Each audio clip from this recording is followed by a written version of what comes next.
everybody. Thank you for coming and spending time with us today. My name is Jacob DeBorde, and I'm here to talk to you guys about stress management. So I have a handout here. It's the same one I have, so you can just read along, and it's basically the same information.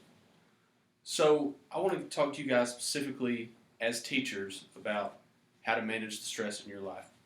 So start off, how can teachers manage their stress with exercise specifically? Okay. So to understand this, we need to understand what stress is. So specifically, stress is a threat or challenge to your body's natural homeostasis. And this can be either positive or negative. So a lot of people, when they hear the word stress, automatically think negatively about it. And there are a lot of negative stressors out there, such as work or relationships, things such as that. But there are also some positive stressors, like exercise. So, as teachers, what stressors do you face every day? So, some of these are probably the children's behavior. Sometimes they're not exactly what you want them to be every day. Dealing with parents, I know, is tough. They often have different expectations and they don't communicate as well as they should about those. The workload, I know firsthand that the workload on teachers is tough.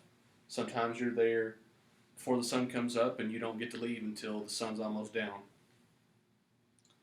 And administration. So anytime you're working with coworkers up and down the chain, it can be tough. There can be stressors in all different aspects of that. So why do teachers need to manage their stress? Well, teachers are one of the most important pieces in our economy. Without teachers, I wouldn't be in nursing school. Doctors and lawyers and whoever else, those people started with teachers. Teachers also need self-care, just like everybody else. You have to take care of yourself to be able to take care of others. And you want to be the best teacher you can be for your students. And if you're not managing your stress properly, you're not going to be able to do that. So how does stress affect your body? Well, 75 to 95% of primary care physician visits are because of stress-related illness. That means there are so many people out there that could be avoiding going to the doctor if they only knew how to manage their stress properly. So we'll start off by talking about hypertension. So for those of you who don't know, hypertension means high blood pressure. So when you get stressed out, your body's natural reaction is to raise your blood pressure. Sometimes not all that significant, and sometimes it's very significant depending on what stressor it is. And with uncontrolled hypertension, it can lead to cardiovascular disease, which is one of the most deadly illnesses in the world. Next one I'm going to talk about is obesity. So when stress is not managed properly, you can put your body in a bad situation, specifically your weight. A lot of people tend to stress eat, so when they come into contact with something that makes their life stressful, they don't manage it properly and they just want to feel better. And food always makes us feel good, so a lot of times people overeat and that leads to obesity. The last one we're going to talk about is depression and anxiety. I think this is one of the most easily corrected stressors in your life, specifically with exercise. So exercise releases endorphins, and that makes you happy. So even though depression is a clinical illness, and there are a lot of other different necessities when it comes to treating depression, exercise is a great way to help combat it. So we're going to talk specifically about some of the exercises you can use to manage stress. The first being aerobic exercise. Aerobic exercise is the most helpful to your body when it comes to stress, as research has proven. And this can be pretty much any cardiovascular exercise you think of.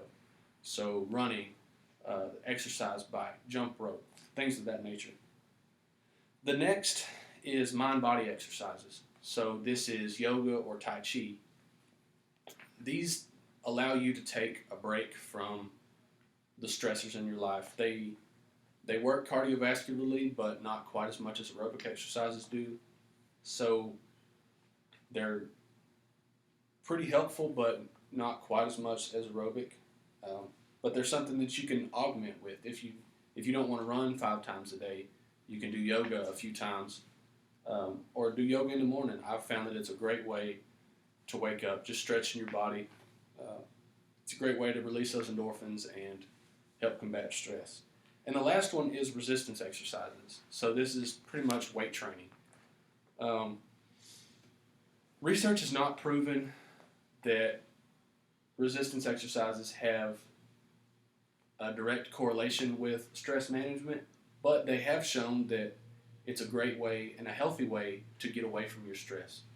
So if you can carve out 20, 25, 30 minutes of your day to do a weight training exercise, that's a way to get away from your stress. You can take that time to think about something else. You're putting your body in a pretty positively stressful situation, and that's a great and healthy way to manage your stress. Thank you.